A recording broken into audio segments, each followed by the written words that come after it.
السلام علیکم ناظرین، اس وقت ہم اسلامک فائنانس کانفرنس اور ایگزیبیشن کے اندر موجود ہیں اور میزان بینک کے مینیجنگ ڈائریکٹر عرفان صدیقی صاحب ہمارے ساتھ ہیں. سر تھینک یو ویری مچ، آپ نے ہمیں ٹائم دیا.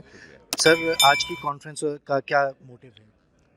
بیسکلی یہ جتنی کانفرنسز ہوتی ہیں اس میں نمبر 1 موٹیو یہ ہوتا ہے کہ آپ اویئرنیس کریٹ کریں کہ جو لوگ اسلامک بینکنگ کو نہیں سمجھ پاتے ہیں وہ زیادہ سمجھ پائیں، تاکہ ان کو اس کی ممانعت بھی پتہ چلیں اور اس کے فائدے بھی پتہ چلیں، اور یہ کہ کیا کیا سروسز یہ پرووائڈ کریں. تو آئی تھنک اس قسم کی چیزوں سے وہ چیزوں کا ایک آگے بڑھتی ہیں. وہ اسلامک بینکنگ ماشاءاللہ ابھی تو کافی ترقی کر چکی ہے، اور کیا فیوچر میں اس کی گروتھ دیکھتے ہیں آپ؟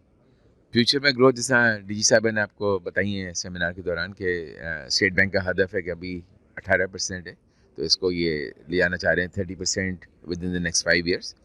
اور اگر یہ 30% بھی جاتی ہے تو انڈسٹری میں گروتھ جو ہے وہ 250% کا گروتھ آئے گا، کیونکہ مارکیٹ بھی بڑھ رہی ہے اور وہ 18 سے 30% جانے کے لیے.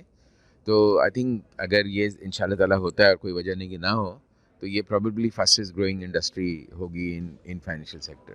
میزان بینک کا کتنا شیئر ہو جائے گا، بڑھ جائے گا انشاءاللہ؟ میزان بینک کا ابھی بھی ہمارا تقریباً 7% شیئر ہے، مارکیٹ شیئر، اور الحمدللہ انڈسٹری بھی بڑھ رہی ہے، بینکس بھی بڑھ رہے ہیں، لیکن ہمارے اس 6-7% کا شیئر برقرار ہے مارکیٹ میں، اور we are about 1/3 of the total Islamic banking market.